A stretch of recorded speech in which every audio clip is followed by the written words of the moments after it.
شیطان الرجیم بسم اللہ الرحمن الرحیم۔ کلاس 5 بیٹے، آج ہم لوگ جانوروں کے ساتھ رحم دلی چیپٹر جو ہے اس کو ڈسکس کریں گے۔ یہ پیج نمبر 34 پہ ہے، دیکھیے گا ذرا اس کو، جانوروں کے ساتھ رحم دلی۔ بیٹے جیسا کہ ٹاپک کے نام سے ہی آپ لوگوں کو پتہ چل گیا کہ جانور جو ہے وہ بھی اللہ تعالیٰ نے ان کو جاندار بنایا ہوتا ہے، اور ان کو بھی ایسے ہی تکلیف ہوتی ہے جیسے ہم انسانوں کو ہوتی ہے۔ تو یہ اللہ تعالیٰ کی ایک بے زبان مخلوق ہے، اس کے ساتھ برتاؤ کا طریقہ اس میں بتایا گیا ہوا ہے۔ ہمارا مذہب اسلام وہ واحد مذہب ہے جو جانوروں کے ساتھ بھی بیٹے رحم دلی کے ساتھ جو ہے پیش آنے کا حکم دیتا ہے۔ ہمارے پیارے نبی صلی اللہ علیہ وسلم کا فرمان ہے کہ ہر جاندار اللہ تعالیٰ کی مخلوق ہے، اور اللہ کے نزدیک سب سے پیارا شخص وہ ہے جو اللہ تعالیٰ کی مخلوق سے نرمی سے پیش آئے، ٹھیک ہے۔ ہمارے پیارے نبی حضرت محمد صلی اللہ علیہ وسلم جانوروں کا بہت زیادہ خیال رکھتے تھے۔ ایک بار آپ صلی اللہ علیہ وسلم نے صحابہ کرام رضی اللہ تعالیٰ عنہ کو ایک واقعہ سنایا کہ ایک شخص سفر کر رہا تھا کہ راستے میں اسے شدید پیاس لگی اور اس کو ایک کنواں نظر آیا، مگر اس میں پانی بہت کم تھا، اس لیے وہ کنویں میں اترا اور اپنی پیاس بجھائی۔ جب وہ باہر نکلا تو دیکھا کہ کتا بہت پیاسا ہے اور زمین چاٹ رہا ہے۔ یہ دیکھ کر دوبارہ وہ کنویں کے اندر اترا اور اپنے چمڑے کے موزے میں پانی بھر کے لایا اور کتے کو پلایا۔ اللہ تعالیٰ کو اس کا یہ عمل اتنا پسند آیا کہ اس شخص کو مرنے کے بعد اللہ تعالیٰ نے جنت میں بھیج دیا۔ اور اسی طرح آپ صلی اللہ علیہ وسلم نے صحابہ کرام رضی اللہ تعالیٰ عنہ کو جو ہے ایک اور جو ہے جانوروں کے ساتھ سلوک کا جو ہے وہ ایک عورت کا واقعہ سنایا کہ اس نے ایک بلی رکھی ہوئی تھی پالتو، اور وہ نہ تو اس کو کچھ کھانے پینے کے لیے دیتی تھی اور نہ ہی اسے باہر جانے دیتی تھی گھر سے، تاکہ وہ کھا پی کر کچھ جو ہے اپنا پیٹ بھر لے۔ تو ایسا ہوا کہ وہ بھوکی پیاسی بیچاری مر گئی۔ تو اللہ تعالیٰ نے اس عورت کی بے رحمی پر اتنا ناراض ہوا کہ اس عورت کو جہنم میں ڈال دیا، ٹھیک ہے۔ تو اللہ تعالیٰ چونکہ غفور الرحیم ہے تو وہ رحم کرنے والوں کو پھر پسند بھی کرتا ہے۔ اسلام سے پہلے عرب ایسے تھے کہ وہ بہت ظالم اور بے رحم تھے۔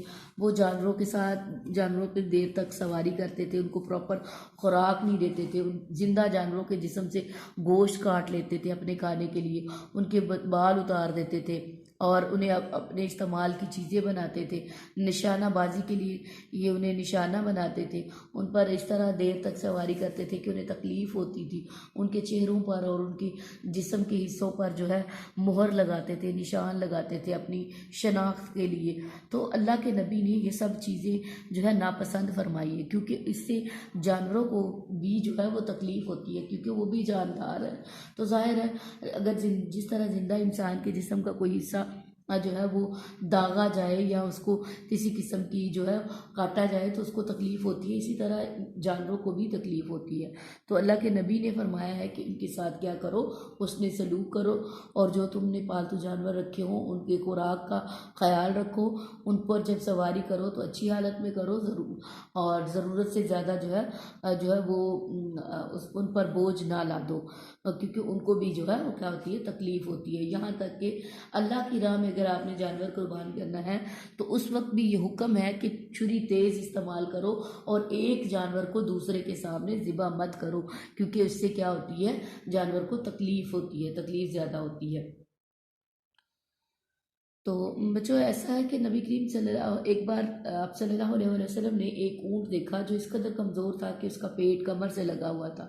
آپ صلی اللہ علیہ وسلم نے اس کے مالک سے کہا جانوروں کے بارے میں اللہ سے ڈرو، کیونکہ یہ بے زبان ہے، اور اللہ تعالیٰ سے وہ پھر شکایت بھی کرتے ہیں۔ اور نبی کریم صلی اللہ علیہ وسلم کے سامنے تو پتھر بھی بول پڑتے تھے، تو جانور تو پھر جاندار تھے، وہ ان کی جو ہے وہ بارگاہ میں حاضر ہو کر جو ہے اپنی شکایات بھی بتاتے تھے۔ اگر کوئی نبی کریم صلی اللہ علیہ وسلم کے دور میں ان سے کوئی ظلم کرتا تھا تو ان پر ظلم کرتا تھا۔ ایک دفعہ نبی کریم صلی اللہ علیہ وسلم کہیں سفر پر جا رہے تھے اور صحابہ بھی ساتھ تھے، تو صحابہ کرام رضی اللہ تعالیٰ عنہ نے شکار کے لیے ایک چڑیا پکڑ کے لے آئے۔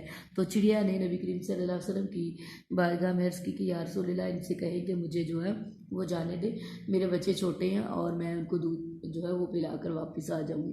تو نبی کریم صلی اللہ علیہ وسلم نے صحابہ سے کہا کہ اس کو جو ہے چھوڑ دو، اس کے بچے چھوٹے ہیں تو اس کو جانے دو۔ اسی طرح ایک اونٹ کا بھی واقعہ تھا۔ اونٹ بھی نبی کریم صلی اللہ علیہ وسلم کی بارگاہ میں حاضر ہوا اور اپنے مالک کی شکایت کی. پھر آپ صلی اللہ علیہ وسلم نے اس کے مالک کو بلایا اور اسے کہا کہ اس کے ساتھ نرمی کا سلوک کیا کرو. تو یہ جو ہے ہمارا مذہب جو ہے اسلام جو ہے وہ صرف انسانوں کے ساتھ ہی ہمدردی اور نرمی کے جذبات رکھنے اور رحم دلی سے پیش آنے کا جو ہے وہ اور معاف کرنے کا جو ہے حکم نہیں دیتا. وہ جانوروں کے ساتھ بھی ایسا حسن سلوک جو ہے اختیار کرنے کا جو ہے حکم دیتا ہے تاکہ اس سے ہماری دنیا اور آخرت دونوں ہی جو سنور سکے.